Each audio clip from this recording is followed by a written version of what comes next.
অশ্লীলতা মানব চরিত্র ধ্বংসের সবচেয়ে বড় হাতিয়ার। এই অশ্লীলতার মাধ্যম দিয়ে মানব চরিত্রকে ধ্বংসের অতল তলে তলিয়ে দেয় ইবলিস শয়তান। বুঝতে পেরেছেন?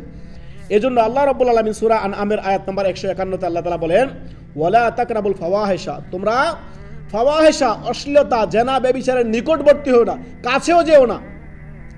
মা যাহারা মিনহা ওয়া মা বাতান, সেটা গোপনে হোক কিংবা প্রকাশ্যে হোক।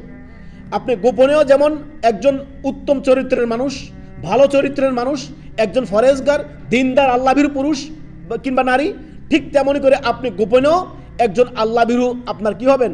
নারী পুরুষ হবেন, অর্থাৎ একজন মুসলিম হবেন।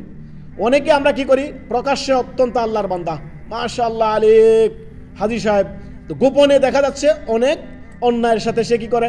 বিভিন্ন সোশ্যাল সাইটগুলোতে আপনার সে স্ক্রল করে বা বিভিন্ন হারাম নাজায়েজের নিকটবর্তী হওয়ার চেষ্টা করে। তো শয়তান তো চাচ্ছে দিনে রাতে আপনার পিছনে লেগে আছে শয়তান কিভাবে আপনাকে জাহান্নামে নেওয়া যায়।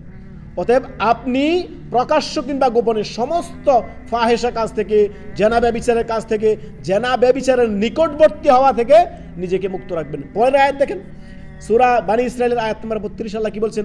ওয়ালা তাকরাবুজ জিনা, তোমরা জেনার নিকটবর্তী হও না। জেনা করা দূরের কথা, নিকটবর্তী হও না। যেই সমস্ত কথা কাজ জেনার দিকে নিয়ে যায়, জেনার রাস্তা তোমাকে দেখায়, সেই সমস্ত রাস্তাগুলো তুমি বন্ধ করে দাও। আল্লাহ তাআলা কি বলেছেন? ইন্নাহু কানা ফাহিশাতান ওয়া সাআ সাবিলা, ইন্নাহু কানা ফাহিশাতান ওয়া সাআ সাবিলা। এটা হচ্ছে মন্দ পথ, এটা এমন এক নিকৃষ্ট পথ যা দিয়ে তোমাকে শয়তান জাহান্নামের দিকে আহ্বান করতেছে। বহু দিনদার আল্লাহভীরু আপনার মুসলিম আপনার নারী পুরুষ রয়েছে, তারা আপনার আখলাক চরিত্র চমৎকার, ইবাদত বন্দেগী খুবই সুন্দর, লেকিন শয়তান তো খুঁজে রাস্তা খুঁজতেছে কোন রাস্তা দিয়ে আপনাকে ঘায়েল করা যায়। সমস্ত রাস্তা দিয়ে সে শিরিক করাতে পারলো না, বিদআত করাতে পারলো না, আপনার ঝগড়া বিবাদ করাতে পারলো না। এখন নারী ফিতনা দিয়ে আপনার ভিতরে ঢুকবে। নারী ফিতনা বিভিন্ন অশ্লীলতার মধ্যে, সেটা হোক আপনার অশ্লীল কিছু দেখার মাধ্যমে কিংবা করার মাধ্যমে, শোনার মাধ্যমে, বিভিন্ন যে আপনার অশ্লীল কাজের যে কথা কাজগুলো হতে পারে সেগুলোর মাধ্যমে আপনাকে কি করবে? শয়তান ঘায়েল করার চেষ্টা করবে। আপনি তার আপনার হাতিয়ার কখনো হবেন না। আপনি খেয়াল খুশি মনের পূজারী হলেন, আপনি প্রবৃত্তির পূজারী হলেন। আপনি মন চাচ্ছে আপনি হারাম নাজায়েজ করতেছেন, মন চাচ্ছে আপনি যেমন ইচ্ছা তেমন চলতেছেন, মন চাচ্ছে আপনি যেদিক ইচ্ছা সেদিক যাচ্ছেন। না, আপনি তো এমন হবেন না। আপনি তো আল্লাহর বান্দা, আপনি তো আল্লাহর বান্দি। কেন আপনি মনের খেয়াল খুশি চলবেন? মনকে পবিত্র করুন, সমস্ত অন্যায় কথা কাজ থেকে আল্লাহর সন্তুষ্টির জন্য আল্লাহর ভয়ে বেঁচে থাকুন। সুবহানাল্লাহ।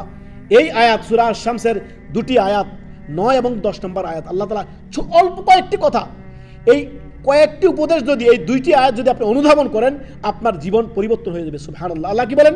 কদ আফলাহা মান যাক্কাহা, যে সফল তো তারাই যারা কি করেছে? মনকে, নিজের আত্মাকে পবিত্র করেছে। যাক্কাহা, আত্মাকে কলুষিত করে দেয়নি, আত্মাকে পবিত্র রেখেছে সমস্ত অশ্লীল কাজ থেকে, সমস্ত ফাহিশা থেকে, সমস্ত গুনাহ থেকে, সমস্ত মাসিয়াত থেকে, সমস্ত অন্যায় কথা কাজ থেকে নিজে বেঁচে থেকেছে। ওয়াকাদ খাবা মান দাসাহা, আর ব্যর্থ হচ্ছে সেই ব্যক্তি, সবচেয়ে ক্ষতিগ্রস্ত হচ্ছে ওই ব্যক্তি, সবচেয়ে আপনার লস, সবচেয়ে আপনার হতভাগা হচ্ছে ওই ব্যক্তি যে তার আত্মাকে কলুষিত করে দিয়েছে। কি দিয়ে?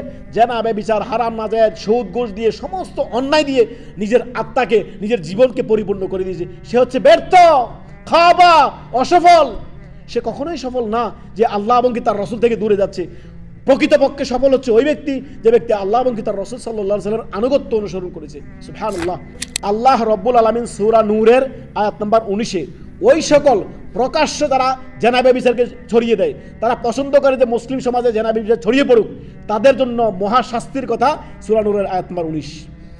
সমাজে অশ্লীলতা ছড়িয়ে পড়ুক যারা চায়, তাদের জন্য কঠোর আযাবের কথা আল্লাহ তাআলা এই আয়াত নম্বর 19-এ সূরা নূরের আল্লাহ তাআলা বলেছেন। আয়াত কি?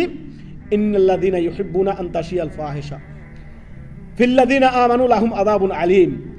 যে আল্লাহ রাব্বুল আলামিন বলছেন, যারা পছন্দ করে যে মুমিনদের মধ্যে, মুসলিম সমাজে জেনা ব্যভিচার ব্যাপক হারে ছড়িয়ে পড়ুক।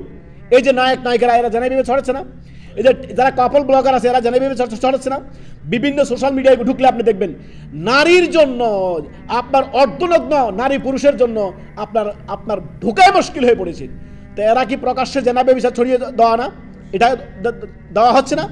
অতএব আপনি তাদেরকে জানিয়ে দিবেন, যারা পছন্দ করে মুসলিম সমাজে জেনা ব্যভিচার ছড়িয়ে পড়ুক, যুব সমাজ, যুবতীরা ধ্বংস হয়ে যাক, তাদের চরিত্র ধ্বংস হয়ে যাক, সমাজের মানুষ অশ্লীলতা ছড়িয়ে যাক, সমাজের মানুষ অশ্লীলতায় জড়িয়ে যাক, তাদের জন্য আল্লাহ তাআলা কি বলেন, ফিল্লাযিনা আমানু লাহুম আযাবুন আলীম, তাদের জন্য কি মহাশাস্তির কথা আল্লাহ তাআলা বলছেন, আযাবুন আলীম, তাদেরকে পাকড়াও করবে, আল্লাহর মর্মান্তিক জনক কঠোর শাস্তি আল্লাহ তাআলা ঘোষণা করছেন। তারপর আল্লাহ তাআলা বলেন ফিদ দুনিয়া ওয়াল আখিরা, দুনিয়া এবং আখিরাতে তারা এই পাপের শাস্তি পাবে।